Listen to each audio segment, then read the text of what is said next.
السلام علیکم ورحمۃ اللہ وبرکاتہ۔ میں بیرون ملک پڑھ رہا تھا، ماں باپ نے میرا رشتہ طے کر دیا۔ شادی کے دن سالی کو دیکھا تو دل ہار بیٹھا۔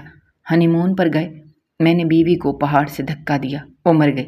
سسرال والوں نے میرا غم دیکھ کر سالی سے شادی کر دی۔ شادی کی رات خوشی خوشی کمرے میں گیا تو یہ دیکھ کر دنگ رہ گیا کہ وہاں تو سالی کے ساتھ پہلے ہی ایک میرا نام روہیل ہے اور ہمارے گھر کا سب سے چھوٹا بیٹا تھا۔ لوگ کہتے تھے میں اپنے پورے خاندان میں سب سے خوبصورت ہوں۔ میری ماں ہمیشہ کہتی تھی کہ روہیل، تمہارا چہرہ دیکھ کر دل خوش ہو جاتا ہے، تمہارے نصیب بھی خوبصورت ہوں گے، لیکن نصیبوں کے فیصلے انسان کے ہاتھ میں نہیں ہوتے۔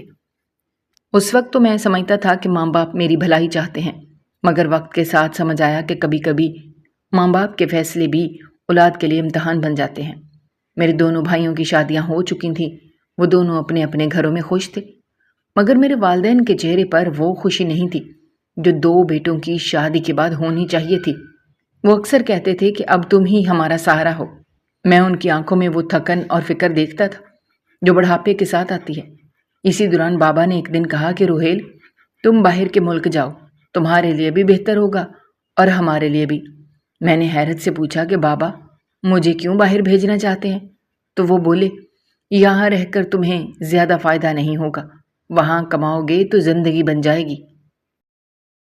اس وقت میں نے صرف یہی سوچا کہ شاید وہ اپنے فائدے کے لیے ایسا کہہ رہے ہیں، کیونکہ بھائی تو مہینے کے پیسے بھیجتے تھے لیکن وہ کبھی باہر نہیں گئے تھے۔ میں نے جب جانے کی تیاری کی تو ماں بہت اداس تھی۔ وہ راتوں کو جاگ کر میرے کپڑے تیار کرتی تھی، کھانے پینے کا خیال رکھتی تھی اور بار بار میرے سر پر ہاتھ پھیرتی تھی جیسے دل نہیں مان رہا ہو۔ ان کے آنسو میری قمیض پر گرتے تو میرا دل بھر آتا، مگر میں نے بھی خود کو مضبوط بنایا، کیونکہ مرد بننے کے لیے ضبط ضروری ہوتا ہے۔ جب جہاز چلا تو میرا دل جیسے سینے میں نہیں تھا۔ میں نے کھڑکی سے نیچے جھانکا تو شہر کی روشنیاں دور جا رہی تھیں اور میں خود کو تنہا محسوس کر رہا تھا۔ پردیس کی زندگی جیسے تلخ چیز کوئی نہیں۔ شروع کے دنوں میں سب کچھ اجنبی لگتا ہے، زبان الگ، کھانا الگ، چہرے اجنبی۔ میں فیکٹری میں کام کرتا تھا اور دن کے 10 گھنٹے پسینے میں بھیگا رہتا تھا۔ رات کو جب کمرے میں آتا تو تھکن اتنی ہوتی تھی کہ کھانے کی ہمت نہیں رہتی تھی۔ کبھی خود اپنے کپڑے دھوتا، کبھی چائے بنا کر پیتا اور پھر سو جاتا۔ اس وقت احساس ہوا کہ پردیس کی کمائی صرف پیسہ نہیں ہوتی، بلکہ انسان کی برداشت بھی بڑھتی ہے۔ جو انسان اپنے ملک میں ضدی ہوتا ہے وہ پردیس میں جا کر نرم پڑ جاتا ہے۔ میں بھی اب خاموشی سے سب برداشت کرنے لگا تھا۔ دن گزرتے گئے اور میری عادت بن گئی، مگر دل کا ایک کونا ہمیشہ خالی رہا، وہ کونا جس میں گھر کی خوشبو تھی، اماں کے ہاتھوں کا کھانا تھا اور بابا کی آواز تھی۔ کبھی کبھی جمعہ کے دن میں فون کرتا تو ماں روتے ہوئے کہتی، بیٹا کب آؤ گے؟ میں کہتا، اماں جلدی آؤں گا، مگر حقیقت یہ تھی کہ چھٹی لینا آسان نہیں تھا۔ پردیس میں رہ کر ایک اور چیز نے جنم لیا۔ وہاں بہت سی خوبصورت لڑکیاں تھیں، ان کے انداز، ان کی باتیں، ان کا رہن سہن سب مختلف تھا۔ جب میں انہیں دیکھتا تو دل میں خیال آتا کہ میری شادی کسی ایسی لڑکی سے ہو جو سب سے حسین ہو۔ میں اکثر خواب دیکھتا کہ جب میں واپس جاؤں گا تو میری دلہن سب کی نظروں کا مرکز ہوگی۔ میرے ماں باپ نے میرے دونوں بھائیوں کی شادیاں اپنی مرضی سے کروائی تھیں۔ پہلی بھابھی شروع میں کچھ اچھی لگتی تھی، مگر 2 سال کے اندر ہی اس کی حالت بگڑ گئی۔ دوسری بھابھی تو ایسی تھی کہ دیکھنے والے حیران ہوتے تھے کہ بابا نے کیا دیکھ کر رشتہ کر لیا۔ وہ بد زبان بھی تھی اور شکل و صورت میں بھی اچھی نہیں تھی۔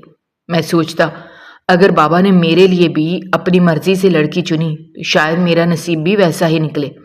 ایک دن میں نے فون پر ہنستے ہوئے بابا سے کہا، بابا مجھے تو بہت خوبصورت بیوی چاہیے۔ بابا بولے، بیٹا خوبصورتی 2-4 سال کی مہمان ہوتی ہے، ایک بچہ ہوتا ہے عورت کی صورت بدل جاتی ہے۔ اصل خوبی وفاداری اور شرافت میں ہے، کیونکہ زندگی کا سفر لمبا ہوتا ہے۔ میں نے چپ چاپ ہاں میں سر ہلا دیا، لیکن دل کے اندر خواہش اب بھی وہی تھی کہ میری بیوی سب سے حسین ہو۔ اب میں جوان ہو چکا تھا، عمر کا وہ وقت تھا جب انسان چاہتا ہے کہ اس کی اپنی زندگی شروع ہو۔ بابا نے ایک دن کہا، روہیل فکر مت کر، ہم اتنے ظالم نہیں ہیں کہ تجھے بری لڑکی دے دیں۔ ہم تیرے لیے رشتہ تلاش کر رہے ہیں، اور وہ بھی خوبصورت لڑکی کا۔ یہ سن کر میرے چہرے پر مسکراہٹ آ گئی۔ میں نے سوچا آخر بابا نے میری بات مان لی۔ اس دن کے بعد سے میں اور بھی زیادہ محنت کرنے لگا۔ میں ہر روز زیادہ وقت کام کرتا،